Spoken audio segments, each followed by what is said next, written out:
नमस्कार बंधुरा केमन आछो तोमरा सबाई आशा करी सबाई खूब भालो आछो। शुभमिता ब्लगे सबाइके स्वागत जानाई। आज के तोमादेरके शुष्नी शाकेर भाजार रेसिपि शेयर करब एकदम अन्य रकम भावे। खेते किन्तु असाधारण हय।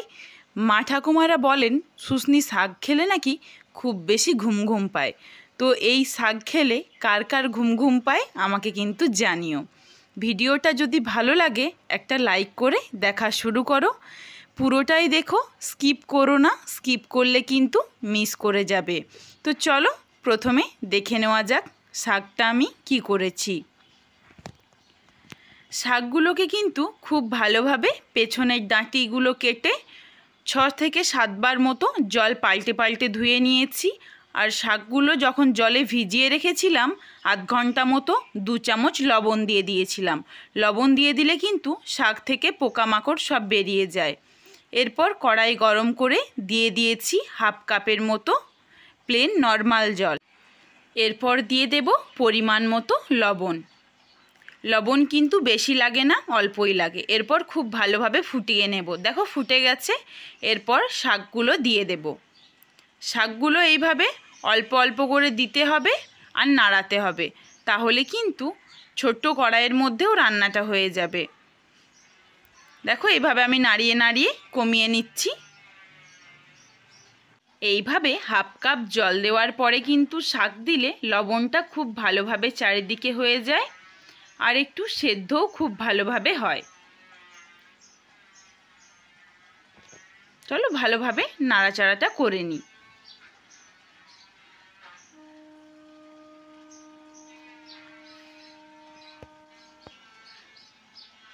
পুরো শাকটাই কিন্তু আমি এইভাবেই দিয়েছি। দেখো পুরো শাকটাই কতটা পরিমাণে কমে গেছে। এরপর ঢেকে দেব।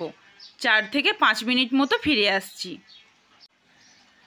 4 থেকে 5 মিনিট মতো হয়ে গেছে। শাকটাও কিন্তু খুব ভালোভাবে সেদ্ধ হয়ে গেছে। শাক খুব ভালোভাবে দেখো এইভাবে নাড়িয়ে নাড়িয়ে পাতাগুলোকে ছাড়িয়ে নিতে হবে। 3-4টে পাতা কিন্তু একসাথে চিটে গেছে। এইভাবে খুন্তির ডগার সাহায্যে নাড়ালেই ছেড়ে যাবে।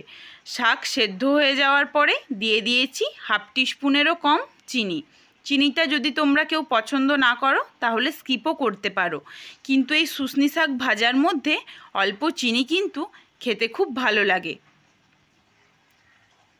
এইভাবে ভালোভাবে জলটা কিন্তু শুকিয়ে নিয়েছি। দেখো পুরো জলটাই আমার শুকিয়ে গেছে, একটুখানিও কিন্তু আর জল নেই। পাতাগুলো ভেঙে দেওয়ার জন্য পাতার গায়ে গায়ে যেই জল ছিল সেই জলটাও শুকিয়ে গেছে। কড়াই ধুয়ে পরিষ্কার করে আবারও চাপিয়ে দিয়েছি। খুব ভালোভাবে কড়াইটাকে গরম করে নিয়েছি। এরপর দিয়ে দিয়েছি 2 টিস্পুন মতো সরিষার তেল।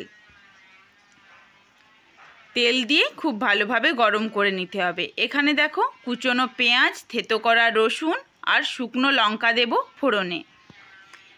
খুন্তির সাহায্যে তেলটাকে কড়াইয়ের গায়ে খুব ভালোভাবে লাগিয়ে দিলাম যাতে শাকগুলো কড়াইয়ের গায়ে লেগে না যায়।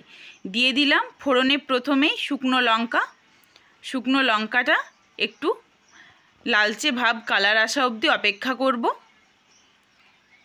লঙ্কাটা দেখো ভাজা হয়ে গেছে। এরপর দিয়ে দেব থেতো করে রাখা রসুন। এখানে কিন্তু তোমরা কেউ বাটা রসুন ইউজ করো না, থেতো করা রসুনই দিও বা কুচিয়েও তোমরা দিতে পারো, কিন্তু এই রকম রসুন কিন্তু খেতে খুব ভালো লাগে। থেতো করা রসুনটা ভাজা হয়ে গেছে। এরপর দিয়ে দিলাম পেঁয়াজ। খুব বেশি ভাজবো না, রসুন দেওয়ার পরে 10 সেকেন্ড মতো নাড়াচাড়া করে নিলেই হবে। এরপর দিয়ে দিয়েছি কুচনো পেঁয়াজ। দিয়ে পেঁয়াজটাকে খুব ভালোভাবে ভেজে নিতে হবে।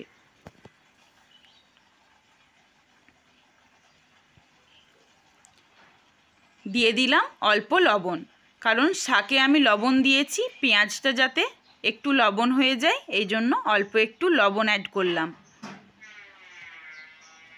দেখো লাল লাল করে ভাজা কিন্তু হয়ে গেছে।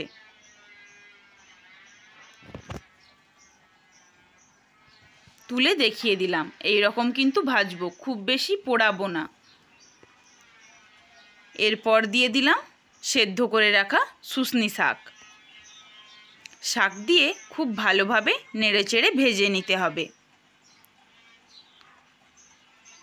এইভাবে কিন্তু খুন্তির সাহায্যে ভালোভাবে আবারও ছাড়িয়ে দিতে হবে। যদি লেগে থাকে, পাতাগুলো চিটে যায়, তো এইভাবে ছাড়িয়ে নিও। দেখো আমি কিন্তু এইভাবে নেড়ে নেড়েই ভাজছি, যাতে ঝরঝরে হয় শাক ভাজাটা। দলা দলা কিন্তু পেকে গেলে ভালো লাগে না। দেখো একটার সাথে একটা পাতা কিন্তু লেগে নেই, সব খুলে গেছে। 1 মিনিটের মতো নাড়াচাড়া করে ভেজে নিয়েছি। এরপর দিয়ে দিলাম 1/2 টিস্পুন গোটা পোস্তদানা। পোস্তদানা দিয়ে আবারও নাড়াচাড়া করে নেব 30 সেকেন্ডের মতো।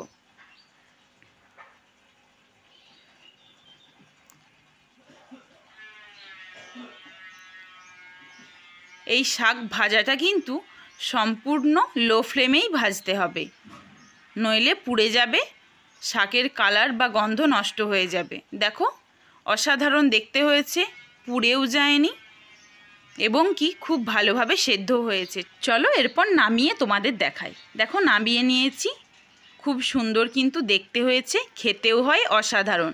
এইভাবে শুশনি শাক সবাই একবার বাড়িতে ট্রাই করো। ভিডিওটা যদি ভালো লাগে সাবস্ক্রাইব করে পাশে থাকা বেল আইকনটি ক্লিক করে দিও আমার প্রত্যেকটা ভিডিওর নোটিফিকেশন পাওয়ার জন্য। যদি ভালো লাগে কমেন্ট করে জানিও তোমাদের কেমন লাগলো ভিডিওটা। পুরো ভিডিওটা দেখার জন্য অনেক অনেক ধন্যবাদ রইল। সবাই ভালো থেকো, সুস্থ থেকো। আবার দেখা হবে নতুন একটা ভিডিও নিয়ে।